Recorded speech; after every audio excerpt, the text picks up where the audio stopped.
Hey everybody, Laura with Jot and Tittle Vintage Typewriters. I'm going to do a tutorial and a review today of this Olympia SM3 with an extended carriage. Also, this one has a script font and it's beautiful. So this is going to be my review.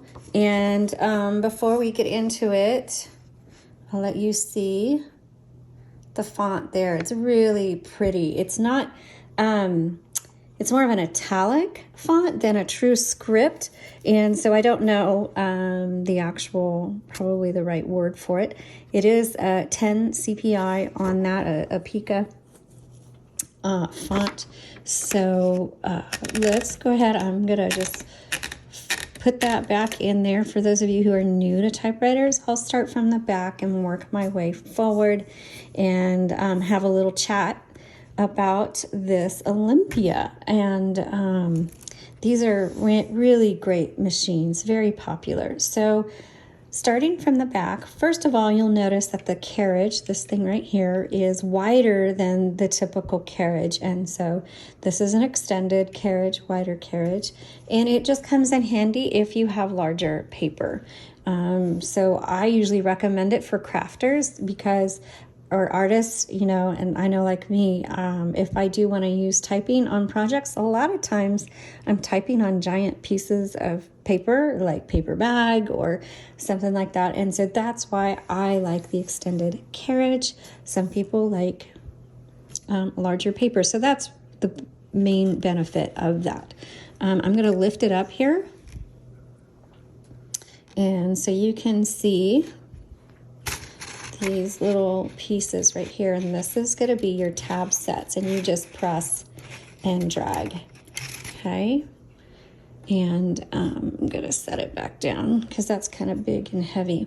One thing I will say about the Olympia SM3, and especially with the extended carriage, this particular typewriter is really heavy and the carriage is heavy. So you want to keep that in mind, because if you have typed for very long, you know that the pinky can get worn out pretty fast, because when you shift, you're lifting that carriage. And on this one, it's even more so because that carriage is really heavy. So for those of us with more petite hands, smaller hands, this is harder to use. So I really enjoyed typing on it, but I did struggle with being able to type on it, you know, in a nice flow, consistent basis, and definitely not in the home row. My pinkies just were really struggling, and then it's also wider for me, so I ended up having to single finger it quite a bit, only because my hands are just really small. So keep that in mind when shopping for a typewriter, or if you're buying one for a younger person. Not that they can't, and not that I can't type on this, it's just a lot harder. Okay, so we looked at the tabs, and you saw where I threaded the paper in, and I'll do it again. Your paper is going to go right here, and you'll also see your margin sets, and you just squeeze and move them to where you want. And you just set your paper, turn it through. I like to come all the way up to the both ends meet to make sure it's nice and even. And if you need to adjust it a bit, your paper release is over here on the right side. So obviously my paper is really thin and narrow, and so I need to bring in my margins, and I'm going to do that.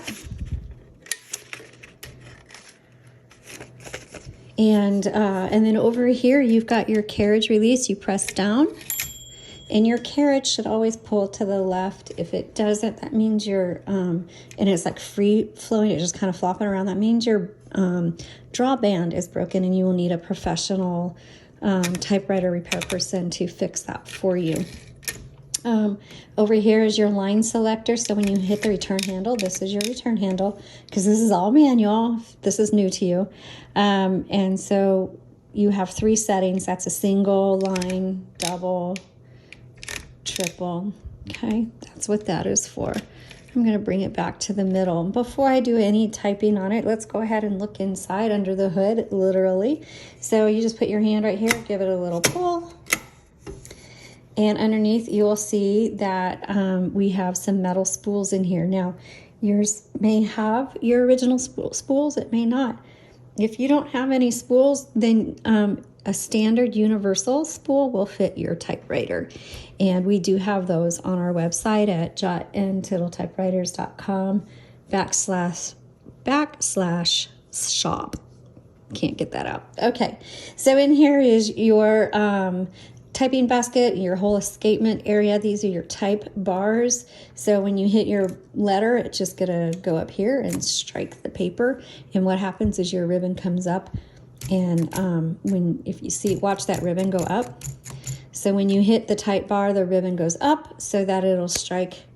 It'll come in between the striker bar and the paper and make an imprint of ink.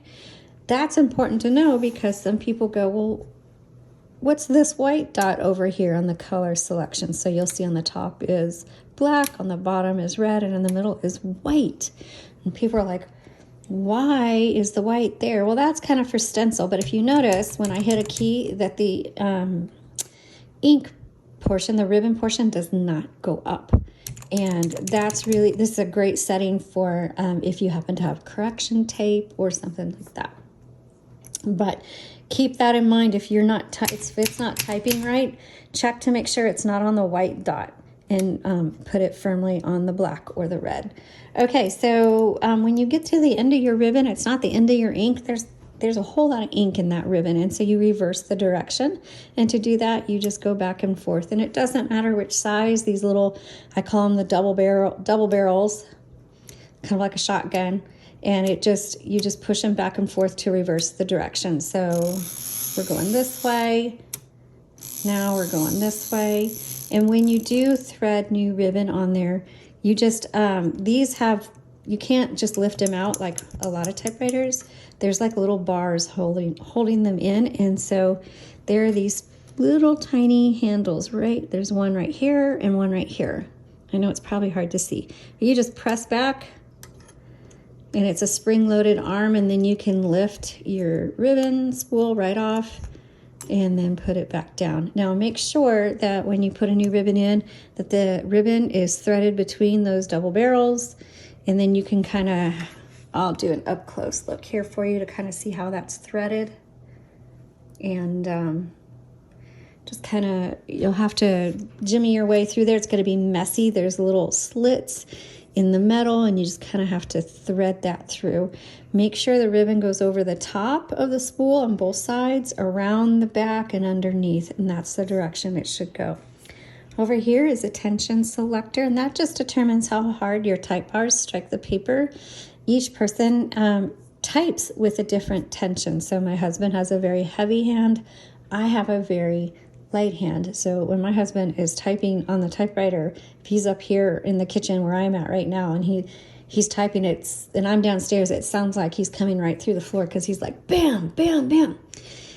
People just have a harder hand. I have a very light hand, and so we each would have a different tension selector, because also it will change how it imprints on your paper depending on how hard you strike. So you'll have to get used to what it is that your typewriter likes. Typewriters are very responsive.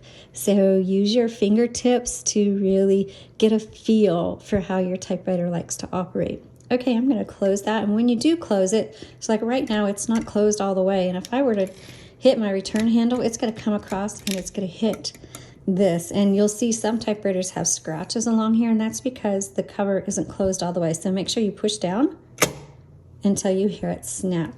Okay, so let's take a look down here. I'm going to move my carriage over again just to get the handle out of the way. But this is your carriage lock.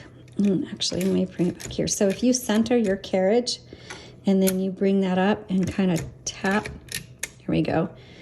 Move it and tap it, it's going to lock into place. That's a great place for storage, or if you're going to be moving it around, because I can't move the carriage at all now. So then to unlock it, pull it down. You saw it kind of jump there, and I can now move my carriage. You've got your keys here. The arrow is backspace. your tab, and I already showed you where to set your tabs. And the MR means margin release, because when you get to the end of your margin, the bell's gonna go off to let you know you're really close. And then eventually it's gonna stop, and you're not gonna be able to move or type or anything. You hit that margin release, and you could keep typing if you needed to. So that is the basics of an Olympia SM3, the extended carriage. I will type a little bit on them. This one, like I said, has an ITALIC font to it. It's really very pretty. But I'll type a sentence as we leave, and then I hope you found this helpful. And oh, I always forget, would you please like and subscribe to our channel? That just helps out so much. All right, you all have a blessed day.